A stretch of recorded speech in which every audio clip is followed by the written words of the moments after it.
Bon dimanche à vous tous et nous sommes au 33e dimanche du temps ordinaire. Au micro c'est le Père Baldo Alagna, ici c'est le podcast L'Évangile du dimanche. Cette semaine, l'évangile que nous allons commenter est tiré du chapitre 21 de Luc, du verset 5 au verset 19. Et c'est un passage assez complexe qui risque d'être pas compris si nous ne sommes pas là pour le contextualiser, surtout dans le contexte historique. Donc on va en arrière de bien 7 siècles avant Jésus-Christ, donc 701, et quand Sennacherib, le puissant roi d'Assyrie, commence sa marche vers Israël, et dans son parcours, il va occuper 46 villes et il est prêt à prendre Jérusalem. Donc il y a donc le roi Ézéchiel, tout le peuple, il se sent perdu parce que toute Jérusalem est complètement autour. Il a le puissant et armé des Assyriens. Et donc, la surprise le lendemain, quand serait dû arriver l'attaque, il voit complètement les armées du roi complètement vides, les tentes, etc., abandonnées. Et pourquoi ? Alors, il y a une explication religieuse qui est présente dans le 2e livre des Rois, au chapitre 19, verset 23.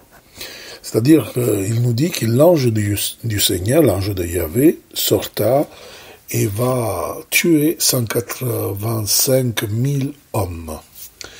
Bien, ça c'est une expression du 2e livre des Rois, mais si on le confronte avec les écrits de Sennacherib, nous voyons en effet que le roi d'Israël, il paya une grande impôt. Et donc, le roi fait partir toute l'armée à travers ce grand prix qui a payé justement le roi Ézéchiel. À partir de là, justement à cet événement assez miraculeux pour le peuple, donc il commence une croyance, c'est-à-dire que quand Jérusalem il vit un grand danger, justement, il y a sûrement l'intervention vraiment forte, puissante de Dieu. Et nous le voyons tranquillement, même dans le psaume. Par exemple, dans le psaume 46-45, versets 5 et 6, « Le fleuve, ses bras réjouissent la ville de Dieu », Jérusalem, la plus sainte des demeures du Très-Haut. Dieu s'y tient, elle est inébranlable, quand renaît le matin, Dieu la secourt. Donc, vous voyez, Dieu intervient quand il est dans la nuit, dans le maximum de danger, il intervient Dieu. Donc, ce petit événement nous fait comprendre ce que les disciples ils pensent et qu'est-ce que Jésus va communiquer aux disciples. On va le lire dans Luc, je répète, Luc 21, 5 à 19. On va le lire. Donc, à ce temps-là, comme certains disciples de Jésus parlaient du temple, donc ces disciples, ils parlent du temple, des belles pierres et des ex-voto qui le décoraient, Jésus leur déclara. Attention bien, qu'est-ce que va dire la déclaration de Jésus ? Ce que vous contemplez, le verbe ici se dit admiration. Ce que vous admirez de ce temple, un temple dont Jésus avait dit que c'était une tanière de voleurs, de bandits, et ses disciples encore continuent à être fascinés, admirés. Eh bien, Jésus va dire, il n'en restera pas pierre sur pierre, tout sera détruit. Pourquoi cela ? Pourquoi cette déclaration ? L'épisode précédent à celui-là, il y avait une veuve qui en effet, il offrait toute sa vie pour maintenir une institution traditionnelle en Israël. C'était une institution, une récolte de fonds, aujourd'hui on pourrait appeler un crowdfunding dans le temple, pour maintenir les faibles, les pauvres, ceux qui n'ont pas de justice, les anawim, ceux qui n'ont aucun droit. Eh bien, qu'est-ce qu'ils font les prêtres? Ils profitent des pauvres qui versent l'argent pour les pauvres, mais en effet pour manger eux. Donc finalement, à la place d'aider les derniers, les faibles, les sans justice, les anawim, il va utiliser cette institution à leur intérêt. Donc, il n'a pas raison d'exister. Et Jésus va dire, donc pour cela, ne restera pas pierre sur pierre qui ne sera pas détruite. Et nous savons bien, parce qu'aujourd'hui, si vous visitez le Kotel, le mur des lamentations, comme aujourd'hui on parle, on peut voir à côté toutes les pierres détruites par les Romains quand ils vont détruire Jérusalem à l'année 70, ils vont détruire toutes les pierres justement du temple. Et le dialogue entre Jésus et les disciples continuera. Ils lui demandèrent, « Maître, quand cela arrivera-t-il ? Et quel sera le signe que cela est sur le point d'arriver ?» En effet, les disciples ne sont pas préoccupés. Les disciples ne sont pas alarmés, ils veulent savoir quand. Pourquoi ? À cause du deuxième livre des rois. Ils savent bien que quand quelqu'un attaque Jérusalem, il y a une intervention miraculeuse de Dieu. Donc, ça c'est l'espérance des disciples. Ils espèrent justement que le Seigneur, venu à restaurer le royaume défunt d'Israël, mais Jésus répond comment ? Prenez garde de ne pas vous laisser égarer. Jésus n'est pas d'accord. Et regardez qu'est-ce qu'il va dire. Car beaucoup viendront sous mon nom et diront, c'est moi, littéralement, je suis le sacre tétragramme, le nom divin. Ou encore, le moment est proche. Ne marchez pas derrière eux. Ne marchez pas derrière eux. Jésus est catégorique. Toujours dans l'histoire, il y aura des personnes, sont un peu comme les témoins de Jéhovah, si on peut dire, quelqu'un qui va vraiment se sentir un mandat divin de restaurer, réformer, changer. Il y a même des mouvements qui vont attaquer, qui vont mettre en prison des prêtres justes, pas justes, on ne sait pas parfois. Mais Jésus demande de ne pas suivre tous ceux qui dénoncent, veulent réformer, etc.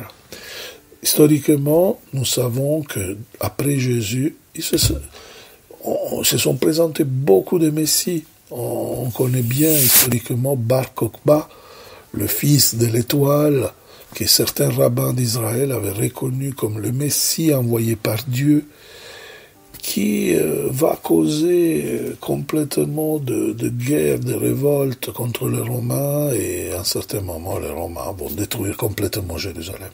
Et là, Dieu ne va pas intervenir. Donc la prophétie, là, on pourrait dire presque la prophétie des malheurs de Jésus. C'est une des très peu de prophéties que Jésus fera, et vraiment c'est là que va arriver. Pourquoi c'est une prophétie des malheurs et Jésus n'aime pas la prophétie des malheurs? C'est là en effet, c'est le signe du changement entre l'élection d'Israël et le nouveau Israël qu'est l'Église. Donc, Dieu intervient où?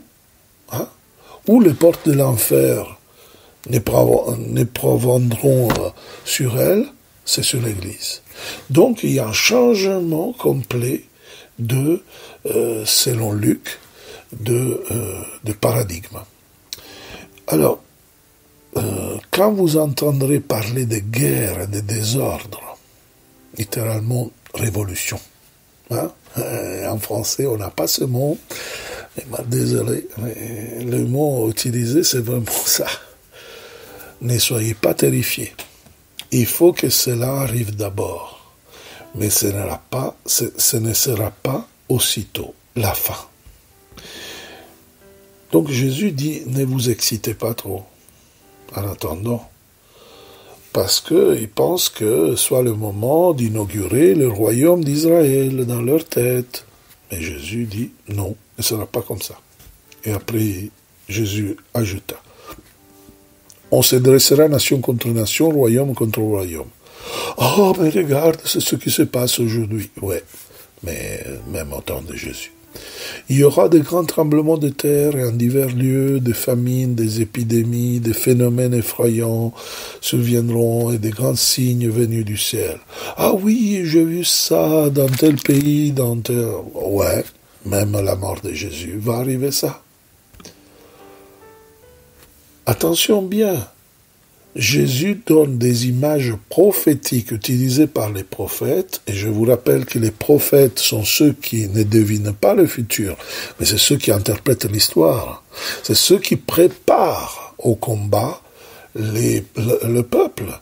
Donc, Jésus va dire, avant tout cela, il y aura des grands armements et des grands signes sur le ciel. Et il va dire des phénomènes effrayants.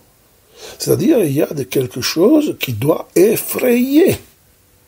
Donc, la peur et l'angoisse. Hein? Mais avant tout cela, on portera la main sur vous. Et l'on vous persécutera. Ouh là là, c'est vraiment catastrophique, c'est le drame. On vous livrera aux synagogues et aux prisons, on vous fera comparaître devant des rois et des gouverneurs à cause de mon nom. Donc, à cause de Dieu. Cela vous amènera à rendre témoignage. Mettez-vous donc dans l'esprit que vous n'avez pas à vous préoccuper de votre défense. C'est moi qui vous donnerai un langage et une sagesse à laquelle tous vos adversaires ne pourront ni résister ni s'opposer. Il est en train de parler de ce qui va se passer dans les actes des apôtres.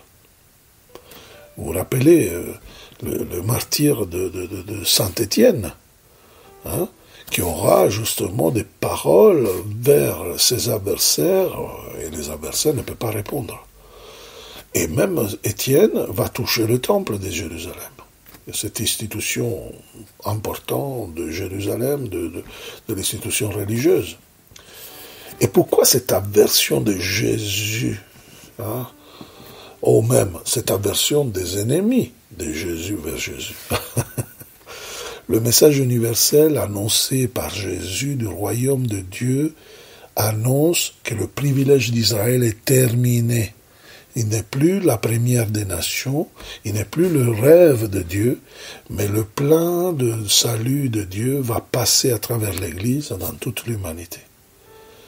Mais tout cela, cette transformation, ne sera pas faite sans douleur. Au contraire, Jésus doit dire, donc on va voir Dieu, la religion, la patrie, et après la famille. Regardez. Vous serez livrés même par vos parents, vos frères, votre famille et vos amis. Parfois, il y a des chrétiens en politique, dans certains groupes idéologiques, qui parlent des valeurs conservateurs, Dieu, patrie et famille. Mais justement, c'est un peu dans ce passage les valeurs par lesquelles les chrétiens seront accusés, seront détruits, seront persécutés. On sera même condamné par la famille. Pourquoi? Parce qu'en Deutéronome, nous savons bien qu'était dit de tuer quelqu'un même de la famille qui est idolâtre. Donc l'adhésion à Jésus, aux yeux de sa société juive de ce temps, et une idolâtrie, mérite la mort. Donc l'adhésion à Jésus comme radical changement, transformation des valeurs est un crime tellement grand de réussir à annuler les liens biologiques des familles. Et Jésus va mettre encore une couche.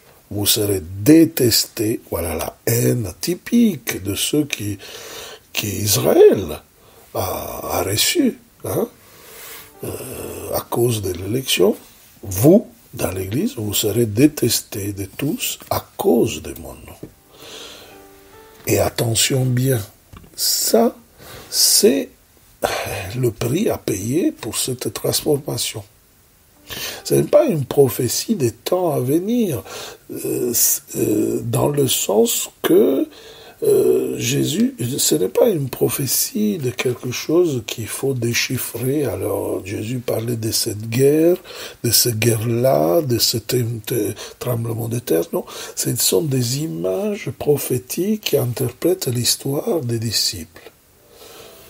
Attention, on arrive à un verset névralgique, important. Mais pas un cheveu de votre tête ne sera perdu. Nous, on fait l'expérience que parfois, quand on fait la douche, on perd beaucoup de cheveux. Jésus dit qu'il ne sera pas perdu un seul cheveu. C'est par votre persévérance que vous garderez votre vie. Littéralement, vous serez sauvés. Vous recevrez la plénitude de cette vie. Donc Jésus rassure que même si on va vivre un combat, un désert, une bataille, Dieu intervient dans la bataille, pas Jérusalem. C'est pas Jérusalem l'intervention de Dieu. C'est l'attachement à son nom, c'est continuer un peu d'être disciple de Jésus. Et ça va être vraiment le signe qu'on est des disciples. Donc, tout ce texte ne met pas la peur, enlève l'angoisse. Jésus nous dit que la libération est proche. La libération est proche. Donc, la libération est proche. Ce ne sera pas sans douleur, bien sûr, nous fera souffrir, mais Jésus reste de la partie de persécutés, et pas de ceux qui persécutent, de ceux qui sont attaqués, et pas de ceux qui attaquent. Et donc, c'est fondamental, ça, pour déchiffrer pas le futur, mais notre vie, là, le présent, notre cheminement de chrétien. Ça nous appelle à vivre exactement ce que notre Seigneur, dans cet évangile, nous dit. Et voilà, que cette libération est vraiment là. Et il ne faut pas se faire avoir par ce combat, par ce désert, par toutes ces choses qui peuvent nous effrayer. Hein? Mais voilà, il est là. Il va nous donner la parole, la sagesse et la libération est proche. Voilà. Ce beau évangile de ce dimanche, n'hésitez pas à le partager dans toutes les plateformes, dans tous les réseaux, on le fait pour cela. Soyez bénis et bon dimanche à tous.